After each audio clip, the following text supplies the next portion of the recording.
Sa kabila ng kalakaran ng Pilipinas noong huling bahagi ng ika-19 na siglo sa ilalim ng kolonyal ng pamamahala ng Espanya, umusbong ang El Filibusterismo bilang isang nakakaakit na kwento ng revolusyon at pagbabago. Sinulat ni Jose Rizal ang Pambansang Bayani, ang pagpapatuloy ng Noli Me Tangere na mas lumalalim na lumilimot sa mga katiwalian at kawalang katarungan na mga kinakaharap ng mga Pilipino sa panahong yaon. Sa pamamagitan ng mga buhay na karakter at makabagbag damdaming kwento, hindi lamang inahamon ng El Filibusterismo ang mga pangkaraniwang pamantayan, kundi naglilingkod din itong walang katapusang paalala na hangaring makamtan ang kalayaan at katarungan. Halina't tuklasin natin ang kung paano iminubak ang mga kababayan sa hirap na kinakaharap ng kanilang bansa.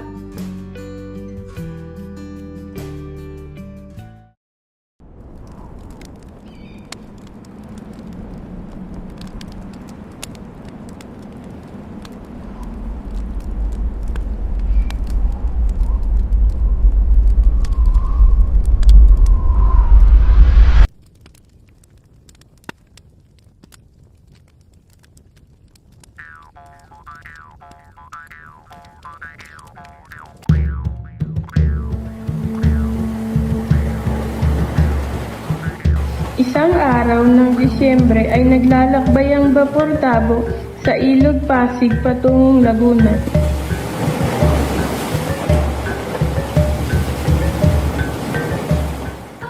Kapitan, bakit hindi ba tunina ng barko?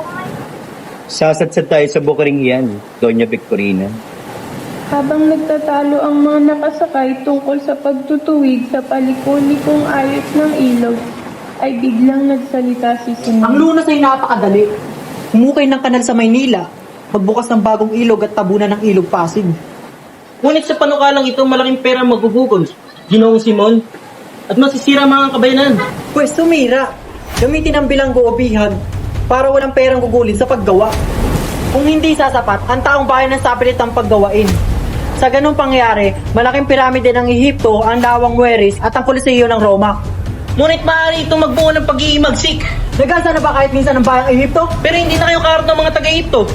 Ang lupain ito ay ilang beses naghimagsik dahil sa sapilitang paggawa.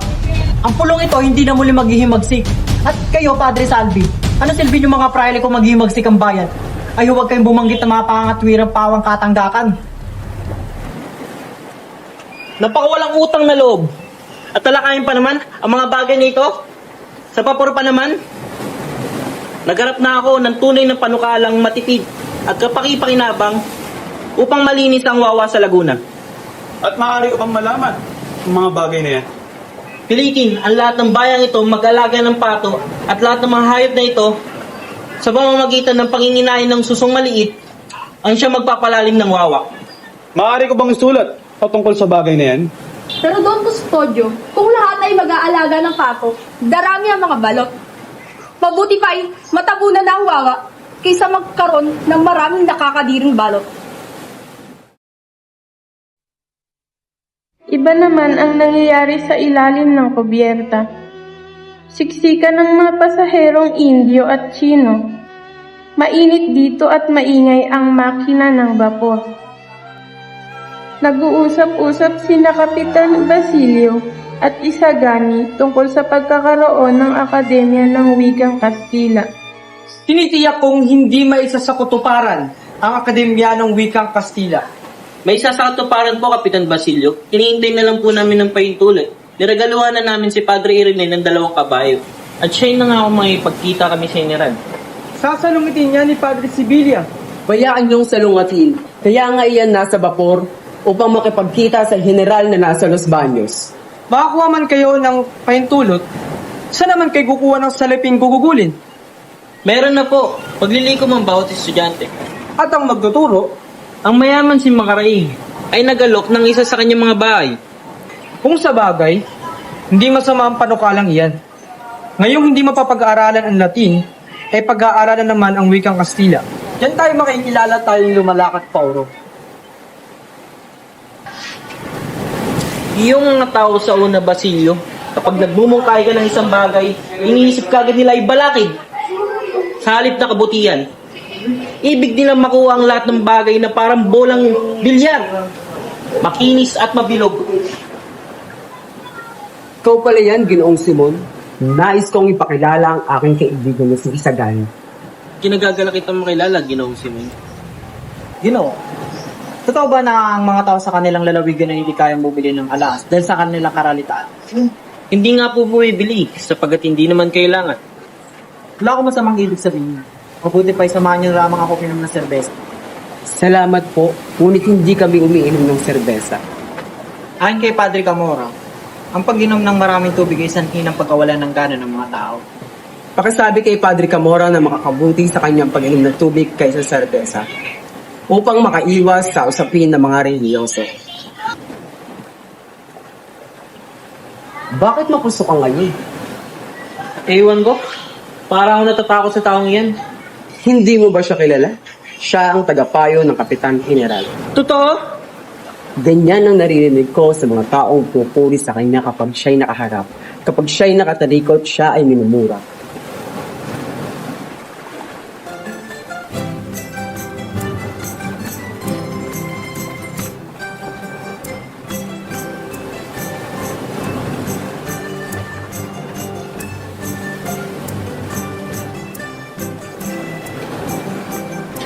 Saan ba kayo nanggaling? Hindi nyo ba nakita ang baging pinamainam sa paglalakbay? Marami na ako nakitang mga ilog na may mga magandang tanawin. Ang hinahanap ko isang alamat. Kung alamat lamang ang pag-uusapan na riyan ng Pasig, na may malapad na bato na pinagbumugaran umano ng mga espiritu. At may isa pa, ang alamat ni Doña Jeronima na alam ni Padre Florentino. Noong araw, ay may isang estudyanteng nangako na pakakasalan ang isang dalagang kababayan. At pagkatapos ay nalimutan ng pangako. Naghintay ng maraming taon hanggang kumupas ang kanyang kabataan. Isang araw, nabalitaan niya ang kanyang hinihintay ay arsobispo ng pala ng Maynila. Nagdamit lalaki ang dalaga, lumigit sa ilog hanggang makarating sa lugar ng nobyo, at hiningi ang katuparan ng pangakong ito. Imposible ang gusto niyang mangyari, kaya ipinahanda ng arsobispo ang kuweba na ang pasukat ay nagagayakan ng bagyo. Doon nanirahan, namatay at inilibing ang Donya. Sinasabing napakataba ni Doña Jeronima, kaya patagilid kong pumasok sa kuweba. Napabantog siya bilang engkantada dahil sa kanyang pagpukol ng mga kasangkapang pilak sa ilog. Nang matibag ang bunganga ng kuweba, unti-unting nawala sa alaala ng mga Indio si Doña Jeronima. Napakagandang alamat! Ano sa palagay ninyo, Padre San? Hindi ba mas mabuti ko sa Bitero na lamang siya ikinulong? Gaya ng Santa Cruz, sa tagong lugar. Wala namang kabuluhan yan. Huwag niyong kaligtaan ang pinakamaganda at ito ang totoo, ang milagro ni San Nicolas. Noong araw, napakaraming buwaya sa ilog at lawa. Mga buwayang malalaki at naninira ng mga bangka. Isang araw, may Chinong na paraan. Biglang nagpakita ang demonyo na nag-anyong buwaya at itinaob ang bangka upang kainin ng Chino at madala sa impyerno. Biglang tinawag ng Chino si San Nicolas at nagpasaklolo kaya't ang buayay naging bato. Kagilas-gilas na alamat, napakagandang ilathala. Ngayon pumapasok na tayo sa lawa. Ang kapitan marahil ang maraming nalalaman.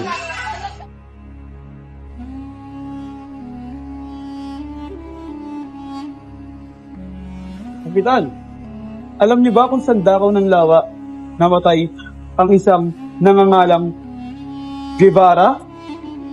Navarra? O Ibarra? Saan nga ba, Kapitan? May naiwan kayong baka sa tubig?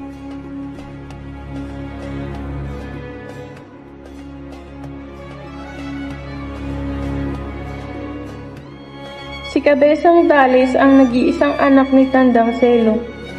Ang matandang mangangahoy na kumukup kay Basilo sa gubat noong bata pa ito.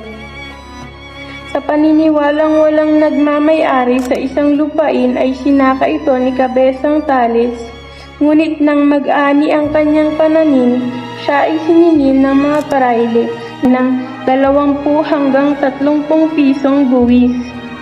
Nais tumutol ni Kabesang Tales, ngunit pinigilan siya ng ama. Tiisin mo na lang. Ipagpalagay mo na lang na yung 30 piso ay natalo sa sugal o kaya naman nahulog sa tubig at sinakmal ng buhaya. Natupad ang pangarap ni Kabesang Tales na makapagpatayo ng bahay na yari sa tabla. Pinagkaisahan siyang gawing kabesa de barangay ng kanyang mga kanayon. Lubhang magastos ang tungkulin ito dahil kinakailangan niyang bumili ng magagarang gamit. Manalo ka man sa kaso, anak. Tiyak na maghihirap ka. Isang saplot, walang matitira sa'yo. Lahat tayo, ama, ay babalik sa alabok at pinanganak ng walang saplot. Isang araw, dinukot ng mga tulisan si Kabesang Tales at ipinatubo sa halagang 500 piso. Halos mabaliw sina Tata Selo at Huli. Hindi nila alam ang gagawin. May 200 piso si Huli, ngunit hindi iyon nakasasapat. Siya ay nagdasal ng nagdasal, ngunit walang milagrong naganap. Kaya't nagpasya siyang manilbihan sa isang mayamang kababaryo.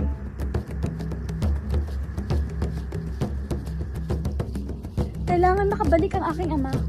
At kapag nanalo tayo sa usapin, ay matutubos ako sa pagkaalila.